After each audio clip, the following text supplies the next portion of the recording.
तो आज है डे 2 और हम पढ़ेंगे इस गंदे से फॉर्मूले के बारे में, जो कि गंदा बिल्कुल नहीं है। ये आपको समझ में नहीं आ रहा है, बट बड़ा सिंपल चीज़ है ये। इस फॉर्मूले को हम तोड़ेंगे ख़तरनाक तरीके से। पहले हम इतना देखेंगे, फिर हम अंदर की बातें देखेंगे। ओके, तो लेट अस स्टार्ट। तो अगर हम थोड़ा क्विक रिवीजन करें तो हमने देखा था क्या क्या पिछले वाले वीडियो में हमने देखा था पीरियोडिक मोशन क्या होता है। इसको पीएम लिख दूँ। पीरियोडिक मोशन में मैंने बोला था जब भी आप सोचो तो ये अज्यूम करना है कि आप एक सर्कुलर पाथ पे गोल घूम रहे हो या दौड़ रहे हो एक सर्कुलर ग्राउंड के आगे। फिर हमने पढ़ा था ऑक्सिलरी मोशन। ऑक्सिलरी मोशन में अपन पेंडुलम को अज्यूम करेंगे। जब भी मैं ऑक्सिलरी मोशन बोलूँगा तो दिमाग में पेंडुलम आ जाना चाहिए। और वाइब्रेशन हमने देखा था, वाइब्रेशन में मोबाइल आ जाना चाहिए दिमाग में। ये तीनों को देखने के बाद में मैंने आपको बताया था कि ये दाल बाटी है, ये दाल बाटी प्लस लड्डू वो घी है, और ये दाल बाटी प्लस घी प्लस लड्डू है। मतलब क्या, मतलब इसमें बाय डेफिनेशन अगर देखें तो पीरियोडिक मोशन का मतलब क्या होता है, एक ऐसा मोशन जिसमें एक इंटरवल के बाद में ऑब्जेक्ट वापस सेम मोशन रिपीट करे। जैसे हम मान लो ग्राउंड में घूम रहे हैं, तो ये ग्राउंड का स्टार्टिंग पॉइंट है मान लो। तो हम यहाँ से अंदर घुसे, हमने एक राउंड लगाया, एक राउंड कंप्लीट। फिर हम दूसरा राउंड लगाते हैं, सेम मोशन, कोई चेंज तो है नहीं। फिर हम तीसरा लगाते हैं, चौथा लगाते हैं। टिक की जगह मैं गोले बना देता हूँ, ये पहला, ये दूसरा, ये तीसरा, चौथा, 4-5 राउंड लगा के हम घर चले जाते हैं। तो ये जो चीज़ है हमारी, ये रिपीटेटिव चीज़ है। रिपीटेटिव मोशन जब भी होता है उसको बोलते हैं पीरियोडिक मोशन। और इसकी डेफिनेशन में हमने एक प्रॉपर चीज़ लिखी है, इंटरवल ऑफ टाइम के बाद होता है। Interval of time, a motion that repeats itself after a interval of time. ठीक है, इस पॉइंट पे हम थोड़ी देर बाद में आएंगे। ऑक्सिलरी में हमने क्या देखा, ऑक्सिलरी में ऊपर वाला पॉइंट तो होना ही चाहिए, साथ ही साथ ये मोशन टू एंड फ्रो होना चाहिए। To and fro, to and fro इस टाइप से जब भी लिखो तो समझना टू मतलब कहीं की तरफ, फ्रो मतलब वापस वहाँ से पीछे की तरफ, बस। और वाइब्रेशन में वही, ये फास्ट होता है, ये वाइब्रेशन इतना इम्पोर्टेंट नहीं था, कोई दिक्कत नहीं है। ठीक है, हमने डैम्पिंग भी देखी थी। डैम्पिंग मतलब क्या होता है, जैसे नॉर्मली हम झूला झूल रहे और कोई झूला देना बंद कर दे, झूले की स्पीड कम हो जाती है। क्यों होती है? क्योंकि एयर रेजिस्टेंस होता है, फ्रिक्शन रेजिस्टेंस होता है। ये सारी की सारी चीज़ों की वजह से हमारी स्पीड ऑटोमेटिकली स्लो हो जाती है। फिर हमने देखा फोर्स्ड ऑक्सीलेशन क्या होता है। फोर्स्ड ऑक्सीलेशन मतलब कोई बंदा आपको यहाँ धक्का दे रहा है और वो आपकी स्पीड को रुकने नहीं दे रहा है। बस ये चीज़ पढ़ी थी हमने। इस लेक्चर में स्टार्ट हम करेंगे टाइम पीरियड से। टाइम पीरियड के साथ साथ एक और चीज़ आ जाती है जो इससे रिलेटेड है, भाई बहन है दोनों के दोनों, वो है फ्रीक्वेंसी। ठीक है, टाइम पीरियड और फ्रीक्वेंसी। तो टाइम पीरियड क्या है, तो मैं ऊपर ले चलता हूँ। टाइम पीरियड है वो इंटरवल ऑफ टाइम जिसके बाद में मोशन रिपीट हो रहा है, बस। जिसने पीरियोडिक मोशन की डेफिनेशन समझ ली उसको इसकी भी डेफिनेशन आ जाएगी। तो अब क्वेश्चन देता हूँ मैं, आप टाइम पीरियड कैलकुलेट करो। टाइम पीरियड को शॉर्ट फॉर्म में टी लिख देते हैं। मैं बहुत सारी चीज़ों में शॉर्ट फॉर्म यूज़ करूँगा और बहुत सारे लोग करते भी, क्योंकि सब लोग आलसी रहते हैं ना, इसलिए। तो टाइम पीरियड कैलकुलेट करना। क्वेश्चन ये है कि ये मैं हूँ, ठीक है, मैं गया हूँ ग्राउंड में घूमने। मेरा ग्राउंड ये इस टाइप का है, ठीक है। मैंने यहाँ से स्टार्ट किया और घूम के यहाँ वापस आया। मैंने टोटल कितने राउंड लगाए, मैंने राउंड लगाए 10 राउंड, और मेरे को राउंड लगाने में टाइम लगा 1 मिनट का, या 60 सेकेंड बोल देता हूँ। तो बताओ मेरा टाइम पीरियड कितना होगा। पॉज कर लो। चलो कोई दिक्कत नहीं है, मैं कर देता हूँ। सिंपल सी बात है, इसको मैं थोड़ा सा रिड्यूस कर देता हूँ। मैंने 2 राउंड लगाए हैं और मेरे को लगे 10 मिनट, मान लो 10 सेकंड लगे मान लो। तो बताओ एक राउंड में कितना सेकंड लगेगा। अब आप आराम से बोल दोगे कि यार एक राउंड में तो 5 सेकंड लगेंगे, फिर दूसरे राउंड में 5 सेकंड और लग गए। ठीक है, तो जो मैंने पहले लिखा था 10 राउंड मारे हैं और 60 सेकंड लग रहे, मतलब सिंपल था कि मेरे को 6 सेकंड लग रहे एक राउंड मारने में। ठीक है, ये कैलकुलेट कैसे करा, सिंपली ऐसे ही कर लिया मैंने कि मैंने लिख दिया ऊपर कि कितने सेकंड्स हुए और कितने राउंड मारे। 0 से 0 कटा, 6 सेकंड आ गया, तो मेरा टाइम पीरियड है 6 सेकंड। ठीक है, ये नहीं भी आया हो तो कोई ज़रूरी क्वेश्चन नहीं था, ये मैंने ऐसे ही पूछ लिया था क्योंकि इसके बाद मैं एक सिंपल क्वेश्चन दे रहा हूँ, अब तो ये आ ही जाएगा। ठीक है, आप गोल गोल घूमे, कितनी बार घूमे, 5 बार, 5 टाइम्स। कितने सेकंड में घूम लिए 5 बार, तो मान लो 5 सेकंड में घूम लिए। अब आपका टाइम पीरियड कितना आएगा, तो अब झट से निकाल दिया होगा आप लोगों ने, 1 सेकंड आएगा। अगर हम 5 बार घूम रहे हैं 5 सेकंड में, तो 1 सेकंड में हम 1 राउंड घूम लेंगे। ये मत सोचो कि बहुत जल्दी घूम रहे हैं, क्या है क्या नहीं है, मैं ऐसे ही जस्ट हाइपोथेटिकली अपन यूनिट्स ले रहे हैं, कोई दिक्कत नहीं है। तो ये हो गया टाइम पीरियड। ठीक है, अब इसी चीज़ को हम जब ग्राफ में देखते हैं, ग्राफ में हमको कुछ ऐसा दिखता है। ये एक रैंडम ग्राफ है। ठीक है, रैंडम ग्राफ।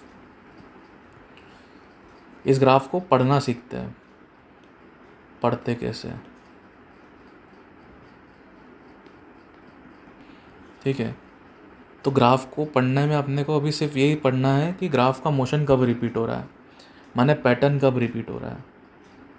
तो अगर आप देखो कि ये जो लाइन जा रही है, ये जा रही है यहाँ से यहाँ, और इस पॉइंट के बाद में ये मोशन वापस रिपीट हो रहा है। तो देखो सेम टू सेम मैं इसको यहाँ पटक दूंगा, सेम मोशन रिपीट हो रहा है।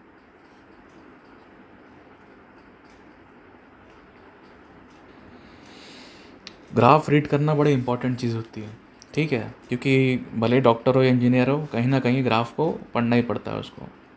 देखो ये क्वेश्चन तो मैंने सॉल्व कर दिया है। एक सिंपल सा क्वेश्चन था कि ये जो पल्स रेट है आपके हार्ट की, किसी पेशेंट की पल्स रेट इस टाइप की आती है।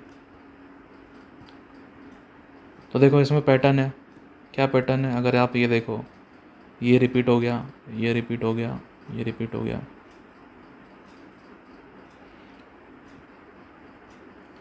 अब टाइम पीरियड कैसे निकालें, तो टाइम पीरियड निकालना हो तो हमको टाइम ढूंढना पड़ेगा कहाँ दिया है। तो आपको ऐसा मेंशन रहेगा कि ये 0 सेकेंड है, ये मान लो कितनी, 1 2 3 4 है, तो ये मान लो 2 सेकेंड। ठीक है, 0 से 2 सेकेंड के बीच में इतनी पल्स है आई है। ओके, तो 1 सेकेंड में कितनी होगी, तो ये रहा 1 सेकेंड। 1 सेकेंड में 2 पल्स है। मैंने बिना किसी कैलकुलेशन करे सिर्फ ये पल्स देख के बता दिया कि भाई 1 सेकेंड में इतनी पल्स आई है। तो अब नेक्स्ट क्वेश्चन क्या है, टाइम पीरियड क्या है। टाइम पीरियड का मतलब क्या, ये जो एक पल्स है ये वाली, इसको ख़त्म होने में कितना टाइम लगा, तो ये 1 सेकेंड था, इसका भी आधा हो जाएगा, तो ये 0.5 सेकेंड हो गया। तो मतलब हमारा टाइम पीरियड कितना है, 0.5 second. t is equal to 0.5 second. ठीक है, इसी के सिमिलर क्वांटिटी है फ्रीक्वेंसी। फ्रीक्वेंसी का मतलब है कि अपना जो मोशन है या फिर हमारी जो भी चीज़ है वो कितनी बार रिपीट हुई है, नंबर ऑफ कंप्लीशन।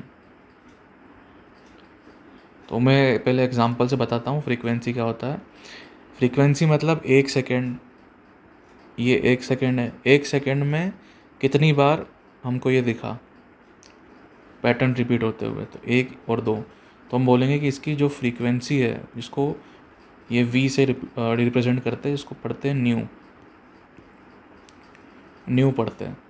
न्यू कितना है अपना, न्यू है 2 हर्ट्ज़।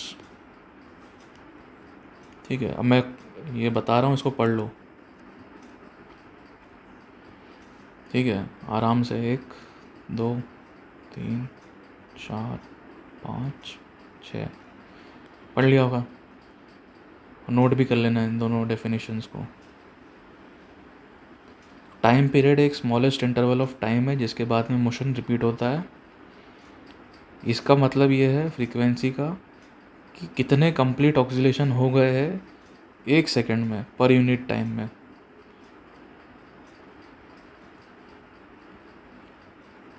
इसकी यूनिट हर्ट्ज होती है, HERTZ, HZ से रिप्रेजेंट करते हैं इसको। और फॉर्मूला बड़ा सिंपल होता है, ये फॉर्मूला भी नोट कर लेना अच्छे से।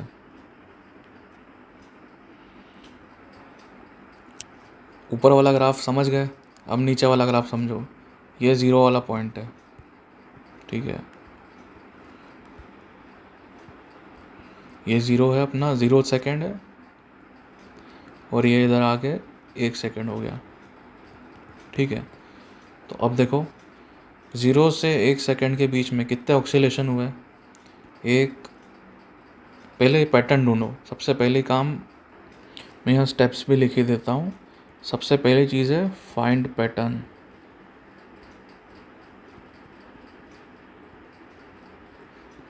हमने यहाँ देखा था पैटर्न, ये रहा। यहाँ पे पैटर्न क्या है, यहाँ पे अगर अपन देखें पैटर्न, तो ये देखो, ये बस यही वाला जो नीला पैटर्न है, यही बार बार घूम रहा है। ये देखो, ये तो जो नीले वाले पैटर्न है, इनको सेपरेट कर देता हूँ मैं लाइन से। 1 सेकेंड में हमारे पास में 1 2 3 4 पैटर्न आ गए। तो फाइंड पैटर्न में हमने लिख दिया 4 पैटर्न है। इसके बाद सीधे फॉर्मूला पुट कर दो। क्या था फॉर्मूला, नंबर ऑफ ऑक्सीलेशन, ये फ्रीक्वेंसी का फॉर्मूला है, ऑक्सीलेशन डिवाइडेड बाय टाइम। अच्छा, ये फॉर्मूला मैंने एग्जैक्टली बताया नहीं था, तो ये फॉर्मूला भी इम्पोर्टेंट है, इसको भी नोट कर लो।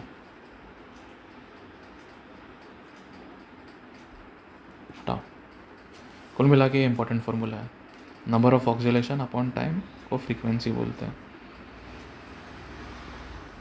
तो नंबर ऑफ ऑक्सीलेशन कितने, 1 2 3 4 ऑक्सीलेशन है,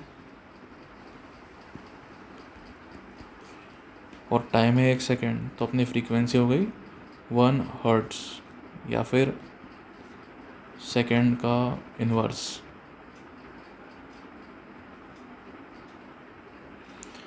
अब इसी चीज़ से टाइम पीरियड निकालना है, तो टाइम पीरियड हम देख के भी निकाल सकते हैं। कैसे निकाल सकते हैं देख के, तो लिटिल मैथमेटिक्स लगेगा, बस लिटिल।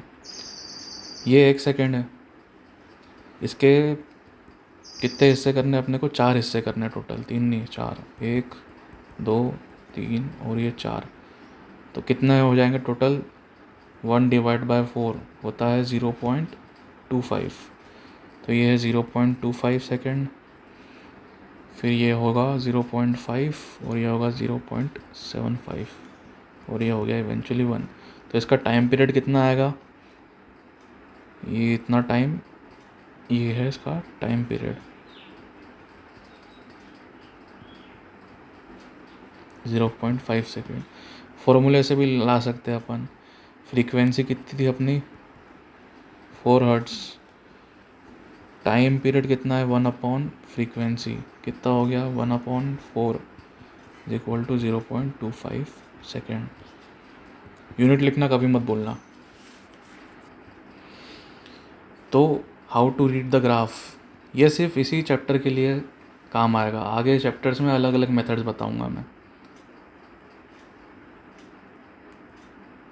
तो ये जो फाइंड पैटर्न है, ये एक पॉइंट बस इसमें ये इंपॉर्टेंट है, ठीक है। पैटर्न ढूंढ लो, काम बन गया।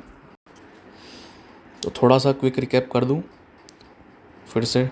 टाइम पीरियड हो गया, टाइम पीरियड, उसके अलावा फ्रीक्वेंसी हो गई, उसके अलावा ग्राफ रीडिंग हो गई। अब आ जाएगी ग्राफ की प्लॉटिंग,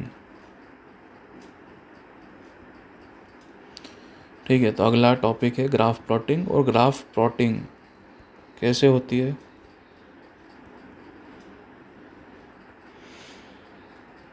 तो पहली चीज़ होती है पॉइंट को कैसे प्लॉट करते हैं, जो आता है बचपन से हम करते आ रहे हैं, तो भी मैं दिखा देता हूँ। तो सिंपल सी चीज़ है, ये होती है वाई एक्सिस, ये नीचे होती है एक्स एक्सिस। तो एक्स एक्सिस में 1,2 पे अगर प्लॉट करना है तो मैं इस टाइप से करूँगा प्लॉट कि इधर में 1 आया, इधर में 2 आ गया, ये 1,2 हो गया। आपको ग्राफ थोड़ा ऑफ स्केल लग रहा होगा, मैंने करा है इसको ऑफ स्केल। एक्चुअली वापस मैं नॉर्मल कर देता हूँ, सेटिंग्स में जाके जूम स्क्वायर कर दिया, तो ये देखो ये हो गया 1,3, मेरा 1,2, फिर 2,4, मेरा 2,4, ये रहा 3, ये 3 है, 6। तो पॉइंट तो सबको प्लॉट करते आ ही जाते होंगे, ये बड़ी बात नहीं है। बट बड़ी बात यह है कि आप फंक्शन को कैसे प्लॉट करोगे, और उसके पहले तो फंक्शन होता क्या है ये भी समझना ज़रूरी है। तो चलो फंक्शन के बारे में डिस्कशन करते हैं। तो देखो, जैसा कि मैंने बोला था, पीरियोडिक मतलब आप सर्कल में घूम रहे हो, ऑक्सिलेटरी मतलब पेंडुलम को इमेजिन करना है, टू एंड फ्रो, ये दो चीज़ें थी। अब आज के बाद जब भी आप फंक्शन सुनो, FUNCTION, फंक्शन, फंक्शन का मतलब आप एक डब्बा समझना, एक मशीन है जो इनपुट लेती है और आउटपुट निकालती है, बस ये डब्बा समझ लेना, आप फंक्शन समझ जाओगे। कॉम्प्लिकेटेड लग रहा है तो बिल्कुल नहीं है। एक सिंपल सा एग्जांपल बताता हूँ, ये f(x = 2x), ये सिंपल सा फंक्शन मान लो। इसको सॉल्व करते किस किस को आ जाता है, जो जो 10th पास है उन सबको आ ही जाता होगा। इसमें f का मतलब फंक्शन होता है, x का मतलब होता है किस चीज़ का फंक्शन है, और उसके बाद हम एक इक्वेशन लिखते हैं।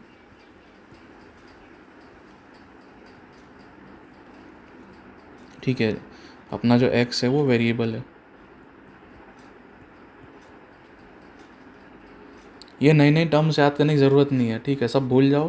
वापस अपन आ जाते हैं, शुरू से शुरू करते हैं। ये f(x = 2x), ये एक फंक्शन है। अगर मैं यहाँ f(x) की जगह पे लिखता हूँ f(1), तो अपना आंसर क्या आएगा, 2 × 1 = 2। अगर मैं f की जगह लिखता हूँ 2, तो 2 × 2 4 आ जाएगा, ठीक है। इस सबको छोटा कर देता हूँ, मैं इसकी जगह लिखता हूँ 3, तो यहाँ 2, 3, 6। अब आप बोलोगे कि सर ये तो 2 की टेबल ही बन गई, तो हाँ 2 की टेबल ही है। 1, 2, 3, 4, 5, 6, 2, 4। इस इक्वेशन को देखो, मैं मन से नहीं लिख रहा हूँ, 6, 8, 10 और 12। अब ये जो वैल्यूज़ आई है, ये किस चीज़ की वैल्यू है, तो इधर जो वैल्यू आई है वो है x की, जो अपना इनपुट है, और ये है f(x) की, जो अपना आउटपुट है। तो हमने क्या किया, सिंपल सी चीज़ करी, इनपुट लिया, इनपुट को इसके अंदर डाला तो हमको बाहर क्या मिला, आउटपुट। ये आउटपुट है। बस इतना ही अज्यूम करना, इतना भी नहीं समझ में आया तो भाई इतना अज्यूम करना कि हमने 1 डाला तो 2 मिला, 2 डाला तो 4 मिला, 4 डाला तो 8 मिला। अब नॉर्मली होता क्या है, एफ एक्स को लोग एफ एक्स की जगह वाई लिख देते हैं, और बहुत बढ़िया चीज़ है क्योंकि जितना छोटा हो सकता है उतना छोटा कर देना चाहिए। तो हम ऐसा भी लिख सकते हैं पूरे की पूरी इक्वेशन को, f x equal to y equal to 2x, और इसको हटा ही दो, कुल मिला के हम लिख देते हैं वाई इक्वल टू 2x। तो अगर मैं देखूं तो मैं कुल मिला के क्या कर रहा था, पिछली बार जो मैं पॉइंट्स प्लॉट कर रहा था वो इस इक्वेशन के ही पॉइंट्स थे। अब मैं अगर इस इक्वेशन के पॉइंट्स को लाइन से कनेक्ट कर देता हूँ तो हमको ये लाइन मिल गई, या बोल सकते हैं हमको ये फंक्शन मिल गया, या बोल सकते हैं हमको फंक्शन का ग्राफ मिल गया। तो मैं सिंपली यहाँ लिख देता हूँ y is equal to 2x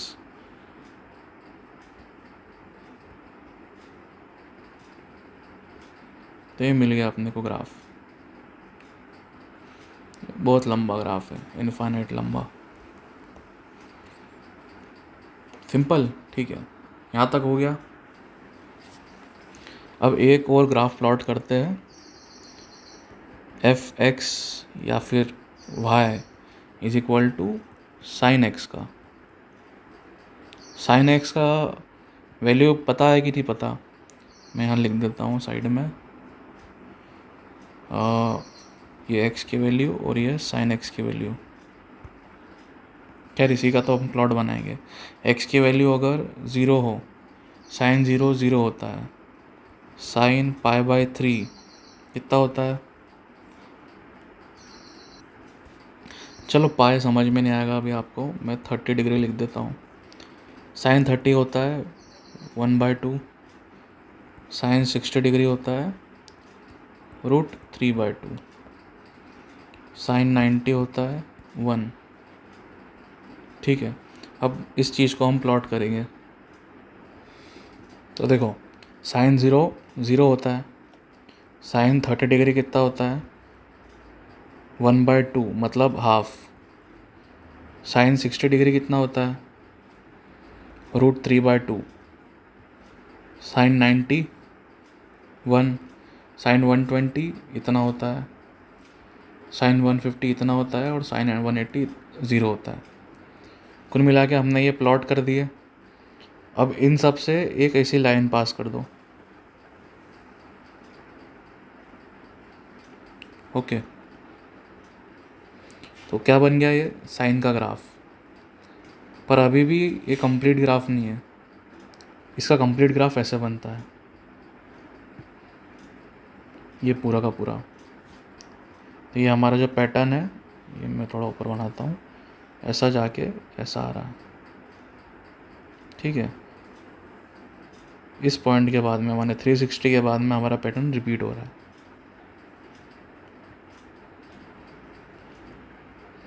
तो अपने को ऐसे ये ग्राफ को प्लॉट करने की ज़रूरत पड़ेगी नहीं कभी भी, बट इसके बाद में हम कुछ कुछ एलिमेंट्स इसमें ऐड करते जाएंगे, तो वो देखना ज़रूरी है। तो ग्राफ रीड करते आ गया, और ग्राफ रीड करते आ गया, ग्राफ प्लॉट करते आ गया। हम आधे रास्ते में आ गए हैं समझने के वॉल इक्वेशन को, जो हमने ऊपर लिखी थी, f x equal to a sine omega t plus five. ठीक है, अभी तक हमने सिर्फ इतना पढ़ा है, अंदर की चीज़ें नहीं, ठीक है। तो वापस से ये वाली चीज़ को आपके शॉर्ट नोट में लिखो, और उसमें ये लिखना जब भी आप इस फंक्शन को देखो तो आपके दिमाग में क्या बनना चाहिए, ये बनना चाहिए साइन वेव। एग्जैक्टली ये ड्रॉ करना है उसमें। मैं आपको 3-4 सेकंड का टाइम देता हूँ, 1 2 3 4 5, पॉज करके लिख लिया होगा अभी तक। ये लिख लो और उसमें सेव कर लो, मतलब जो भी करना है, क्योंकि अब थोड़ा मज़ा आने वाला है। अब मैं इसमें एक और चीज़ ऐड करूँगा, कैपिटल ए। ये क्या है? ये है एम्पलीट्यूड। एम्पलीट्यूड का मतलब है कितनी ऊपर तक साइन वेव जाएगी। तो ये नॉर्मल साइन वेव है। अब इसमें मैं एक और वेरिएबल ऐड कर दूँ, अगर कैपिटल ए, और इसमें स्लाइडर ऐड कर दिया। देखो, एक चीज़ कर लें दो, ए की वैल्यू 1 से लेकर के 10 तक कर लेते हैं। ओके, कोई चेंज नहीं हुआ। अब मैं एम्पलीट्यूड की वैल्यू बढ़ाऊंगा, तो आप ये देखना, ये वाला जो पॉइंट है इसको क्या होगा।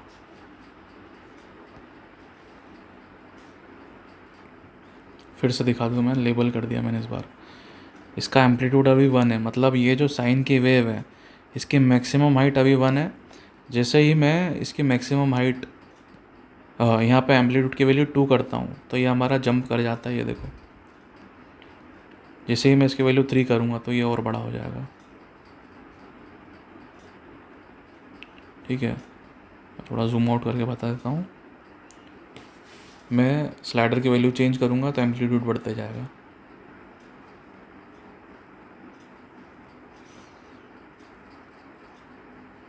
समझ गए क्या बढ़ रहा है? हाइट बढ़ रही है इस वेव की, और उसको हाइट नहीं बोलते हैं, उसको बोलते हैं एम्पलीट्यूड। तो ये देखो, ये नीचे से लेकर ऊपर तक ये पॉजिटिव में है ए की वैल्यू, और ये नेगेटिव में ए की वैल्यू है, माइनस ए से प्लस है। तो अगर मैंने ये 10 सेट करा है तो ये मैक्सिमम 10 प्लस पे जाएगा और मिनिमम -10 पे जाएगा। तो अब ये छोटी सी चीज़ नोट कर लो कि f x equal to a sine x में ये जो ए है वो है एम्पलीट्यूड। एरो बना के लिख देता हूँ, एम्पलीट्यूड, और एम्पलीट्यूड के नीचे ये डायग्राम बना लेना। आपको समझ आ जाएगा एम्पलीट्यूड बढ़ेगा मतलब ये हाइट ऊपर या नीचे हो जाएगी ग्राफ की। ओके, तो साइन एक्स मतलब ये हो गया, एम्पलीट्यूड मतलब ये हो गया। नेक्स्ट हमको साइन एक्स के अंदर घुसना है। ठीक है, तो नेक्स्ट में हमारी इक्वेशन इस टाइप की बन जाएगी, जिसमें हम साइन एक्स को ओमेगा टी लिख देंगे। ये जो W है इसको ऐसा लिखते हैं, थोड़ा सा कर्ल बनता है, इसको पढ़ते हैं ओमेगा, ओमेगा, ओमेगा। अब ये भले ही दिखने में बड़ा छोटा सा है, बट इसके अंदर बड़ी कहानियाँ हैं। इसको बोलते हैं एंगुलर फ्रीक्वेंसी। क्या बोलते हैं? Angular frequency. एनसीईआरटी में ये सारी चीज़ें बहुत बाद में बताई है, मैं पहले इसलिए बता रहा हूँ कि ये बेसिक चीज़ें जो आपको आनी चाहिए। बस इस लेक्चर को समझ लोगे ना अच्छे से, तो आगे की सारी चीज़ें इतनी इजी लगेगी। तो अब हम एंगुलर फ्रीक्वेंसी के बारे में डिस्कस करने से पहले डिस्कस करेंगे एंगल के बारे में।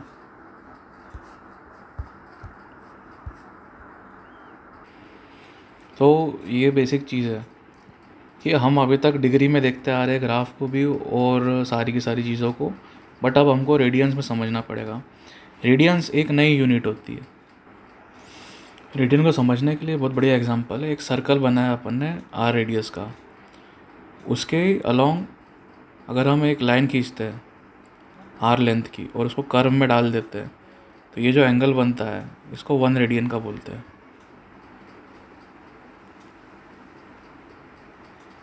ठीक है, 2 रेडियन, 3 रेडियन, पाई रेडियन,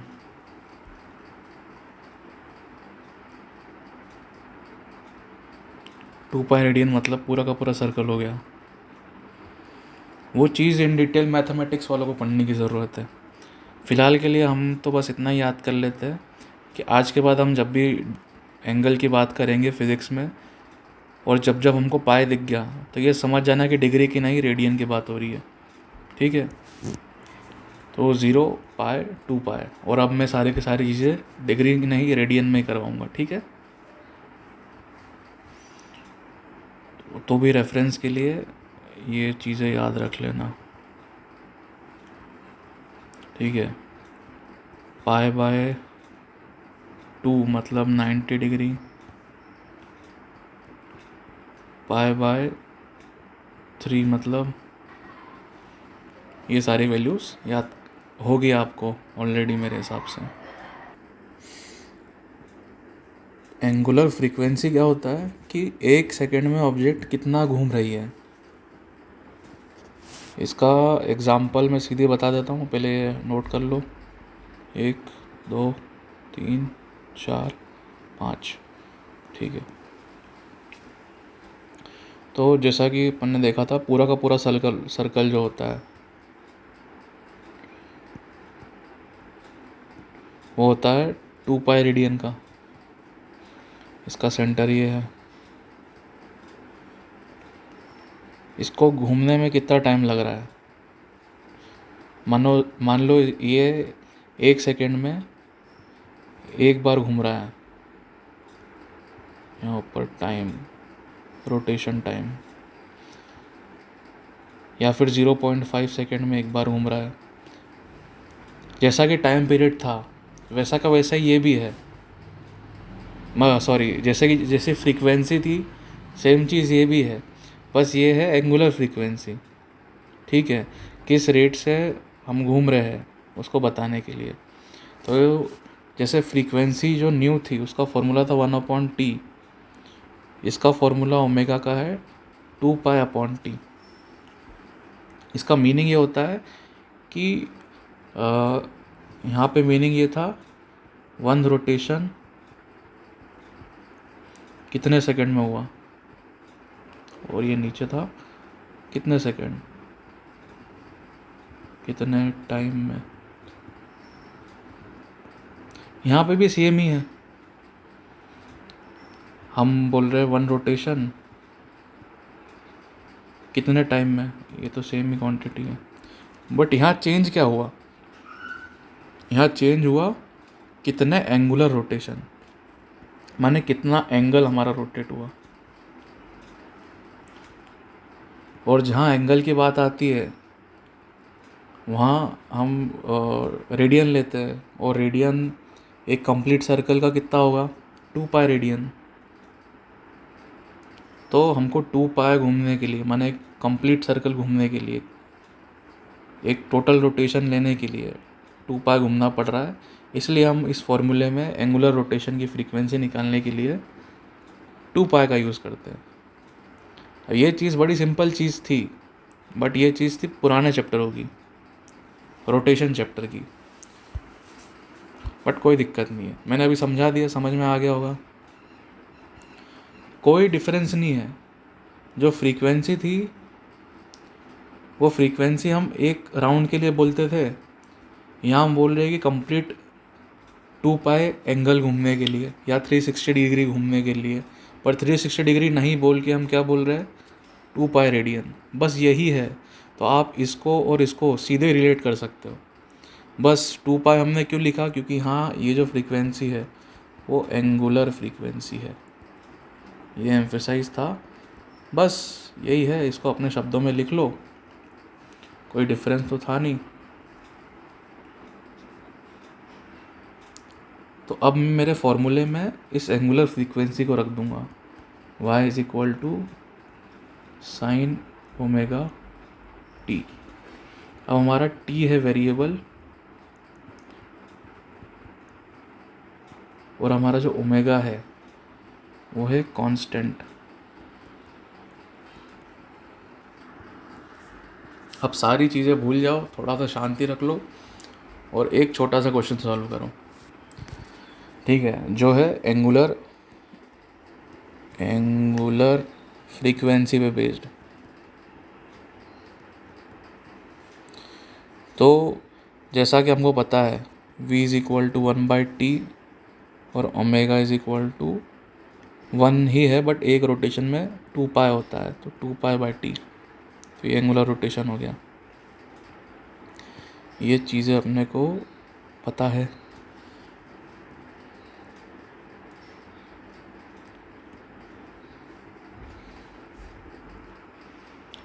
हमने ये तो देख लिया था कि जो नॉर्मल फ्रीक्वेंसी है उसका फॉर्मूला क्या था, number of oscillation upon time.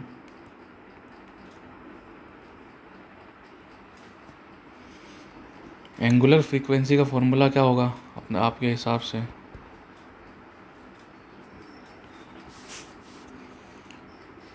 कितना एंगल चला है, एंगल अभी नॉर्मली लिख देता हूँ मैं, अपॉन टाइम। मान लो मैंने 1 सेकेंड में 90 डिग्री कवर किया है, माने π/2, तो इसकी एंगुलर फ्रीक्वेंसी कितनी हो जाएगी? Omega is equal to angle upon time. मैंने π/2 मतलब 90 डिग्री कवर किया है 5 सेकेंड में या 10 सेकेंड में मान लो, तो मेरी एंगुलर फ्रीक्वेंसी कितनी हो जाएगी? π/10। ठीक है, यही है। इसका यूनिट होगा रेडियन पर सेकेंड। अब मान लो एक केस जहाँ पे मैं तुमको बता रहा हूँ कि अपना जो रोटेशन हो रहा है वो हो रहा है ऐसा कि अपनी जो एंगल है वो 1 सेकेंड में 3 बार ऐसे घूम लेते हैं। माने कुल मिला के अपनी एंगुलर फ्रीक्वेंसी है 3 रेडियन पर सेकेंड। 3 रेडियन नहीं, मैं मान लो पाई रेडियन पर सेकेंड है। इसका मतलब क्या हुआ? Omega is equal to pi radian per second. मतलब 1 सेकेंड में हमारा एंगल मान लो यहाँ है, 1 सेकेंड में एंगल इतना कवर हो जाएगा 180 डिग्री या पाई। उसके अगले वाले सेकेंड में इतना और कवर हो जाएगा, उसके अगले वाले सेकेंड में इतना और कवर हो जाएगा। 1 सेकेंड में पाई रेडियन अपना घुमाव हो रहा है, रोटेशन हो रहा है। ठीक है, अब सब कुछ मैं जोड़ने वाला हूँ तो थोड़ा ध्यान से सुनना। ठीक है, ये अभी आपने जो सुना था, क्या सुना था कि 1 सेकेंड में पाई रेडियन एंगल कवर हो रहा है, ये तो सर्कल का था। अब मैं अगर ग्राफ बनाता हूँ साइन वेव का, ठीक है, मैं यहाँ वापस लिख देता हूँ पाई रेडियन पर सेकेंड। और अगर मैं साइन वेव का ग्राफ बनाता हूँ जो कि इस टाइप का रहेगा, ये पाई है और ये 2 पाई है, तो ऑब्वियस ही बात ये रहेगी कि ये जो है ड्यूरेशन, ये कितना ड्यूरेशन होगा? ये होगा 1 सेकेंड का ड्यूरेशन, 1 सेकेंड। अब एक कॉम्प्लिकेटेड चीज़ हो जाती है, जब मैं ऐसी चीज़ को आपको मैथ से करके बताऊंगा तो थोड़ा डिफ़िकल्ट लगेगा समझने में, या हो सकता है आसान भी लग जाए। ये समझ गए मैं क्या बोल रहा हूँ? पाई रेडियन पर सेकेंड मतलब ये साइन वेव को बनने में, यहाँ से यहाँ तक जाने में 1 सेकेंड लगेगा, फिर यहाँ से यहाँ तक जाने में 1 सेकेंड लगेगा। तो अपना टाइम पीरियड कितना हो गया? 2 सेकेंड का। तो मैं ये बोल सकता हूँ कि इससे हमको टाइम पीरियड मिल जाता है। और ये मैंने ऑलरेडी बोल ही दिया है। कहाँ बोला है? ये रहा, यहाँ पे।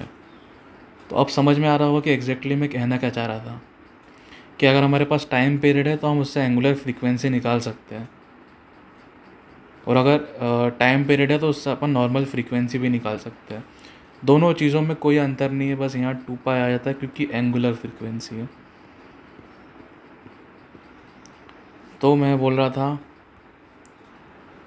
ये रहा 1 सेकेंड, मतलब अगर हमारा पाई रेडियन पर सेकेंड है तो ये कितना हो गया? 2 सेकेंड, 2 सेकेंड में। ओके, यहाँ तक की कहानी समझ में आ गई है, क्योंकि आगे जाके कहानी थोड़ी सी और टेढ़ी मेढ़ी होने वाली है। अभी तक हम क्या प्लॉट कर रहे थे? जब मैं आपको बोलता था कि ये ड्रॉ करो y is equal to sine x, तो उसमें हम x की जगह पे डिग्री लेते थे और y की जगह y तो कुछ भी y हमको सिंपल वैल्यू मिल जाती थी, बट x की जगह डिग्री लेते थे। अब हमने क्या किया है, इसको मैं थोड़ा सा कर देता हूँ, बस अब एंड में पहुँचने ही वाले हैं, बस आने ही वाला है, सस्पेंस खुलने ही वाला है, तो एकदम ध्यान से सुनते जाना। अब हम बोल रहे हैं y is equal to sine omega t. अब ये डिग्री से हट के ये टाइम बन गया है।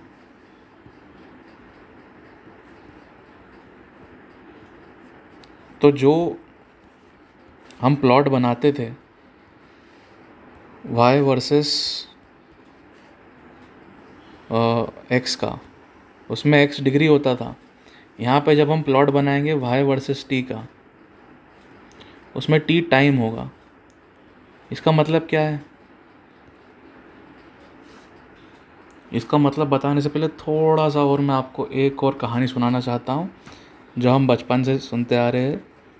वो ये है कि distance is equal to speed into time. छोटा जगह हो गया, मैं यहाँ लिख देता हूँ, distance is equal to speed into time. ठीक है, यहाँ पे अगर अपन ओमेगा डाल देते हैं is equal to, oh sorry ठीक है, यहाँ पे ओमेगा डाल देते हैं हम इसकी जगह पे, omega into time is equal to क्या होगा सोचो। मैं नीचे चले जाता हूँ, तो समथिंग मतलब क्वेश्चन मार्क लगा देता हूँ मैं, ओमेगा इनटू टाइम। ओमेगा की वैल्यू क्या बताई थी मैंने? Radian per second. टाइम की यूनिट क्या है? सेकेंड। पर सेकेंड से सेकेंड कट गया, रेडियन आ गया। रेडियन किस चीज़ की यूनिट है? तो रेडियन है डिग्री की यूनिट, ओह सॉरी एंगल की यूनिट। तो हमको क्या मिला यहाँ पे? हमको मिला एंगल। और साइन के अंदर क्या जाता है? साइन के अंदर एंगल जाता है। तो शुरू से जहाँ से हमने स्टार्ट किया था, यहाँ से ही जो ओमेगा टी है अंदर, ये सारी की सारी जो चीज़ है, ये सब रद्दी चीज़ है। ये सब घूम फिर के था क्या? एंगल था। और बस ये ओमेगा टी एंगल को कैलकुलेट करने के अलग अलग फॉर्मूले हैं, तो हम घूम फिर के एंगल कैलकुलेट कर रहे हैं बस। अब समझे कुछ थोड़ा बहुत, साइन के अंदर एंगल लिखते हैं हम यहाँ पे, और हम इतनी देर से माथापोड़ी एंगल की कर रहे थे बस। तो फॉर्मूला क्या मिल गया? Angle is equal to omega into t. ये फॉर्मूला तो हमारे पास पहले भी था, omega is equal to angle upon T.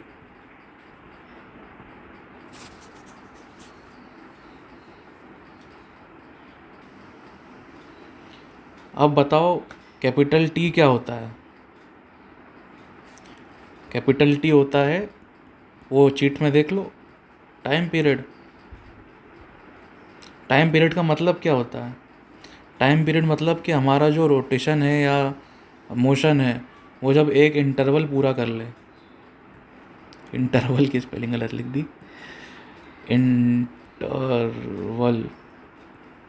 तो हमारा जो मोशन है या जो भी चीज़ है, वो अगर एक इंटरवल पूरी कर ले, उसको हम बोलते हैं, उस टाइम को बोलते हैं टाइम पीरियड। इंटरवल पूरा करने का मतलब क्या हुआ एंगल की भाषा में? मतलब पूरा 2 पाई एंगल घूमना, पूरा 360 डिग्री घूमना, ये एक इंटरवल होता है। तो समझे? तो अगर हम टाइम पीरियड ले टी, तो हमारा एंगल कितना होना चाहिए? एंगल होना चाहिए 2 पाई। पाई कांस्टेंट है, 2 भी कांस्टेंट है, तो अपना एंगल एक तरीके से कांस्टेंट हो गया। तो वेरिएबल क्या बचा, टाइम पीरियड बचा। तो अब बताओ, अगर मैं बोलूँ ओमेगा की फाइनल वैल्यू है 2π/t, अब इसमें मैं बोलूँ कि मेरे को टाइम पीरियड चाहिए, टाइम पीरियड माने कि एक रोटेशन होने में मेरे को कितना सेकंड चाहिए, तो मैंने बोला मेरे को 1 सेकंड चाहिए, 1 सेकंड में एक रोटेशन हो जाना चाहिए। तो ओमेगा कितना आएगा, 2π रेडियन पर सेकेंड। अगर मैंने बोला है कि 1 सेकंड में 2 रोटेशन हो जाने चाहिए, सॉरी एक एक रोटेशन 2 सेकंड में होना चाहिए। हम टाइम पीरियड की वैल्यू डाल रहे हैं ना, पहले 1 सेकंड में, सॉरी ये किसके लिए था, t=1 के लिए। टाइम पीरियड जब 1 होगा तो 2π रेडियन पर सेकेंड इसकी एंगुलर फ्रीक्वेंसी है। इसको ही एंगुलर वेलोसिटी भी बोलते हैं, एंगुलर स्पीड भी बोलते हैं, एंगुलर रेट भी बोलते हैं। तो इसीलिए मैंने इसका रिलेशन इससे करा था, डिस्टेंस से। पहले तो ये चीज़ लिख लो, मैं फिर कंटिन्यू करता हूँ अपना पुराना वाला एग्जांपल। इसको एंगुलर फ्रीक्वेंसी भी बोल सकते हैं या एंगुलर स्पीड भी बोल सकते हैं या एंगुलर वेलोसिटी बोल लो। खैर इसमें डायरेक्शन तो नहीं है, इसलिए अपन फ़िलहाल के लिए एंगुलर स्पीड ही बोलेंगे इसको। तो मैं यहाँ पे था, मैं थोड़ा फबल कर गया, लगभग 45 सेकंड से लागत बोल रहा हूँ मैं ये बोल रहा था कि अगर टाइम पीरियड हमने बोला कि हमको अब टाइम पीरियड चाहिए 2 सेकंड का, तो ओमेगा कितना होगा, ओमेगा होगा 2π/2, मतलब π रेडियन पर सेकेंड, जो कि हमने पहले देखा था। मतलब क्या, 1 सेकंड में आधा घूमेगा ये, फिर अगले सेकंड में पूरा घूमेगा। तो अब अपने को समझ में आ गया होगा ओमेगा टी का फंडा। ओमेगा टी क्या है, कुछ नहीं है, एंगल = ओमेगा टी। जैसे डिस्टेंस = स्पीड इनटू टाइम था, वैसे ही ये चीज़ है। ये नॉर्मल स्पीड थी, ये एंगुलर स्पीड है,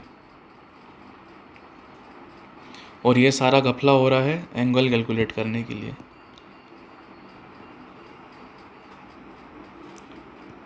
फिर ओमेगा के अंदर हम झांक के देखें तो ये निकलता है 2π/t। तो अगर मैं ये चीज़ को भी एक वेरिएबल जैसा लिख लूँ तो क्या वेरिएशन आएगा ग्राफ में। अब ग्राफ देखते हैं। तो मैंने सिर्फ 3 चीज़ें लिखी है, मैंने t की वैल्यू लिखी है, ओमेगा t की वैल्यू लिखी है, और अपनी इक्वेशन लिखी है सिंपल वाली, y = sin ωt। तो देखो मेरा ग्राफ बना है। अब इसमें एक चीज़ ऑब्ज़र्व करो कितनी प्यारी है। अब आपने जो सीखना था वो सीख लिया है, अब सिर्फ देखने की बारी है। मैंने बोला टाइम पीरियड 4 है, तो देखो इसका टाइम पीरियड एक्चुअली में 4 है। ये देखो, ये साइन वेव यहाँ पे बन के ख़त्म हो रही है, फिर यहाँ से रिपीट हो रही है। तो अगर ध्यान से देखो, नंबर आपको दिख नहीं रहा होगा, ये 4 सेकेंड है, ये 8वें सेकेंड के बाद फिर से रिपीट हो रही है, और इधर 12वें सेकेंड के बाद फिर से रिपीट हो रही है। क्या किया मैंने, कुछ नहीं किया, सिंपल चीज़ें करी। अगर मैं इसकी टाइम पीरियड की वैल्यू को कम कर देता हूँ, टाइम पीरियड मैंने 3 कर दिया, तो मैं अगर जूम करूँगा तो देखो ये पॉइंट दिख रहा है 3, कितना सिंपल है।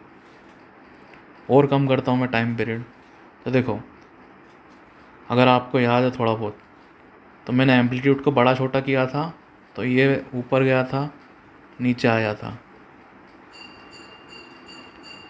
अब मैं टाइम पीरियड को बड़ा कम कर रहा हूँ, तो इस एक्सिस पे चेंजेस आ रहे हैं, एक्स एक्सिस पे।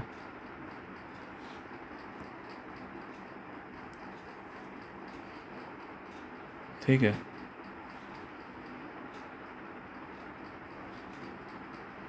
यही है। अब मैं आपको बोलूँ फ्रीक्वेंसी कैलकुलेट करो, क्या है फ्रीक्वेंसी, क्या नहीं है फ्रीक्वेंसी। इसकी एंगुलर फ्रीक्वेंसी तो हमको यहाँ दिख रही है। इसकी नॉर्मल फ्रीक्वेंसी कितनी होगी, न्यू = 1/टाइम पीरियड। टाइम पीरियड अभी 2 है, तो 1/2 इज इक्वल टू 0.5 हर्ट्स। मतलब ये 0.5 सेकेंड में थोड़ा गलत बोल दिया मैंने। मैं बोल रहा था इसकी फ्रीक्वेंसी 0.5 हर्ट्स है। इसका मतलब ये है कि ये आधा ही चल पाएगा। तो ये देखो 1 सेकंड में ये आधा ही चल पाया, फिर उसके बाद अगले सेकंड में ये कंप्लीट हो पाया, तो आधी वेव ही बन पाई। पॉइंट्स का मतलब है आधा होना, थोड़ा सा पोर्शन में होना, बस वही चीज़ है। ये देखो,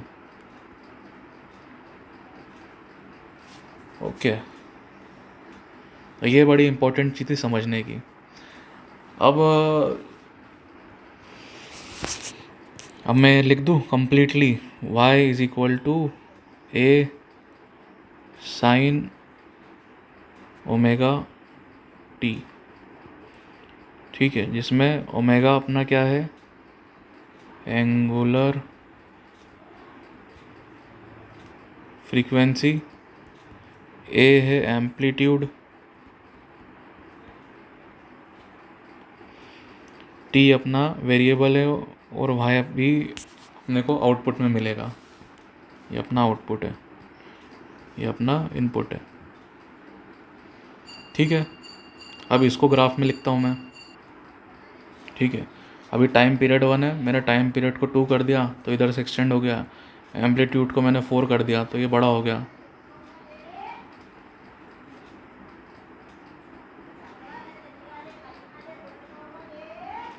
एम्पलीट्यूड को बड़ा या छोटा करने से फ्रीक्वेंसी में कुछ चेंज आया क्या? फ्रीक्वेंसी मतलब क्या, मैं एक बार और बता देता हूँ। मैं डब्बा ही ड्रॉ कर देता हूँ। ये देखो, मान लो ये 5 सेकंड का, ये 10 सेकंड का ब्लॉक है। ये यहाँ 0 सेकंड, ये 10 सेकंड। 10 सेकंड में कितने ऊपर नीचे अप डाउन हो रहे हैं? 1 2 3 4 5 बार। अगर मैंने एम्पलीट्यूड को बढ़ा भी दिया तो भी 5 ही ऊपर नीचे रहेंगे। ये देखो, कोई फ़र्क नहीं आया उन पे। पर अगर मैं टाइम पीरियड को छोटा या बड़ा करता हूँ तो अपनी फ्रीक्वेंसी चेंज हो रही है।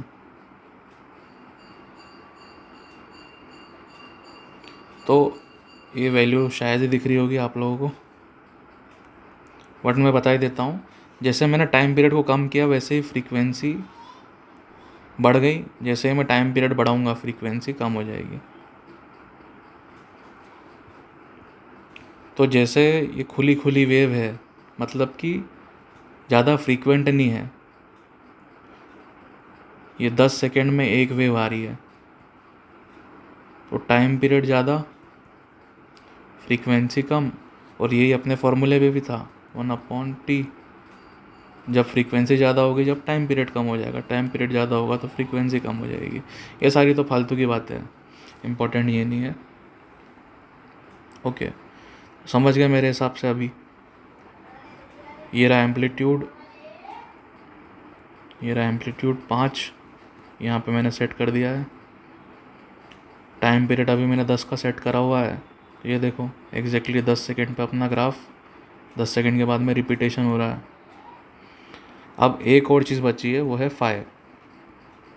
मैं उसको ऐड कर देता हूँ यहाँ, जो कि बिल्कुल ही रद्दी चीज़ है, कोई फालतू चीज़ ही है। फाई की जगह पे मैं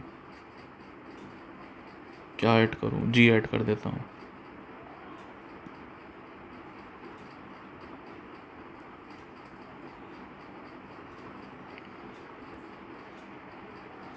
ठीक है, अब देखना जी से क्या होगा। जी की वैल्यू 0, जी की वैल्यू 10,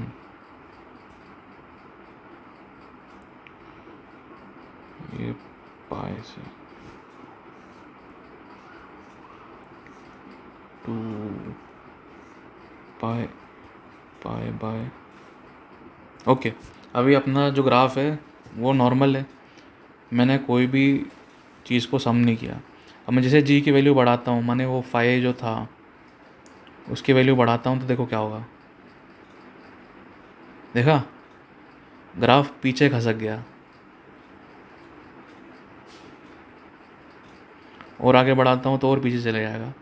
जैसे जैसे जी की वैल्यू में बढ़ाते जा रहा हूँ ग्राफ पीछे होते जा रहा है। जैसे ही जी की वैल्यू 2 पाई आ जाती है तो ग्राफ वापस सेम टू सेम हो गया। ओके, जैसे थोड़ा सा पीछे गया, ये देखो,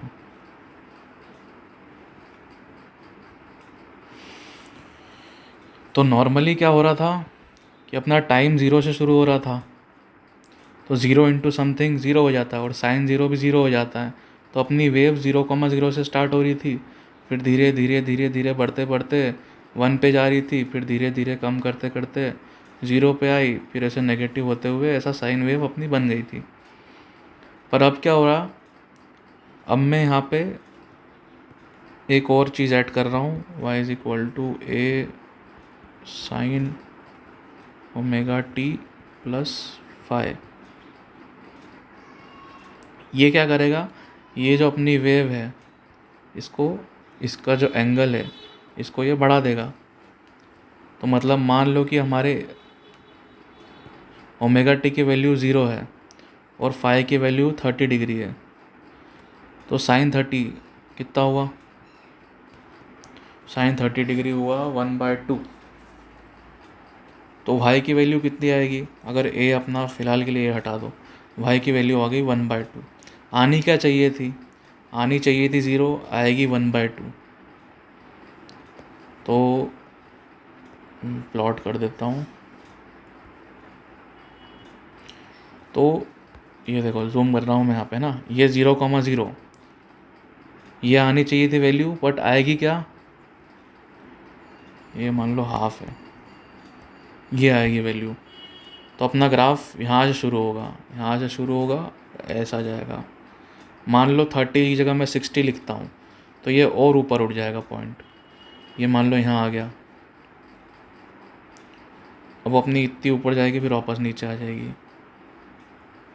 मान लो 60 की जगह 90 लिखता हूँ तो ये टोटल एम्पलीट्यूड की हाइट पे आ जाएगी। मान लो ये 0.5 था, ये 1 हो गया। तो अब ग्राफ यहाँ से शुरू होगा 90 से, और यही हो रहा है।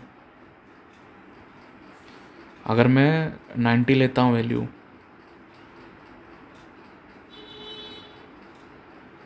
तो 90 वैल्यू ले नहीं सकते, देखो अब मैंने ले ली 90 की वैल्यू, तो प्रॉपरली अपना यहाँ टॉप से शुरू हो रहा है। ये देखो सारी की सारी चीज़ें इधर की तरफ बढ़ गई। अगर मैं नेगेटिव एंगल ले लेता हूँ, मान लो मैंने यहाँ इसको 5 कर दिया, इसको -2 पाई कर दिया। अब देखो इनिशियली इसकी वैल्यू 0 है, कोई चेंज नहीं है। अगर मैं फाई की वैल्यू नेगेटिव लेता हूँ तो अपना ग्राफ आगे मूव करेगा। अगर मैं फाई की वैल्यू पॉजिटिव लेता हूँ तो अपना ग्राफ पीछे मूव करेगा।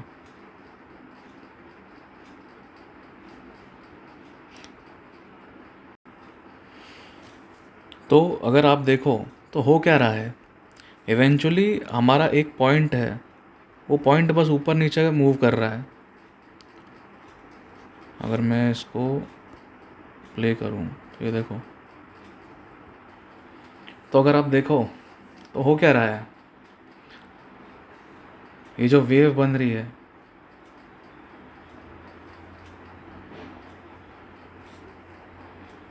ये एक्चुअली में ऐसे नहीं बन रही है, बस हमारा पॉइंट ऊपर नीचे जा रहा है। या मैं बोलूँ कि अपना पॉइंट जा रहा है टू एंड फ्रो। इसका एम्पलीट्यूड कितना है, जूम करूँगा मैं तो पता चलेगा, ये 3 तक जा रहा है। बीच में ले आता हूँ, इसका एम्पलीट्यूड मैं कम कर देता हूँ अगर यहाँ से, और 1 ही कर देता हूँ, तो अब ये यहीं कहीं घूमेगा 1 और 1 के बीच में। और अगर मैं इसके साथ टाइम को भी प्लॉट करते जाता हूँ तो ये ग्राफ बन जाता है।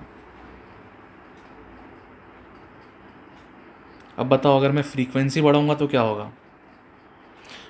अच्छा, एक एक चीज़ बढ़ाते जाता हूँ मैं। अभी मैंने एम्पलीट्यूड बढ़ाया कम किया तो ये 1 से 1 जा रहा है, ठीक है, मैं एम्पलीट्यूड को एक बार 2 पे कर देता हूँ। ये देखो थोड़ा और बड़ा बन गया है। अब मैं फ्रीक्वेंसी बढ़ा रहा हूँ। ठीक है, फ्रीक्वेंसी बढ़ाने के लिए मैं टाइम पीरियड को कम कर रहा हूँ, एकदम से कम कर देता हूँ।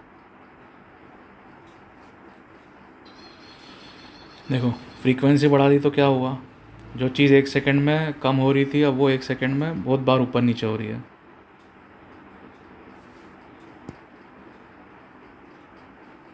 ठीक है, एम्पलीट्यूड बढ़ा दिया तो बहुत ज़्यादा ही हो गया एम्पलीट्यूड। टाइम पीरियड बढ़ा दिया तो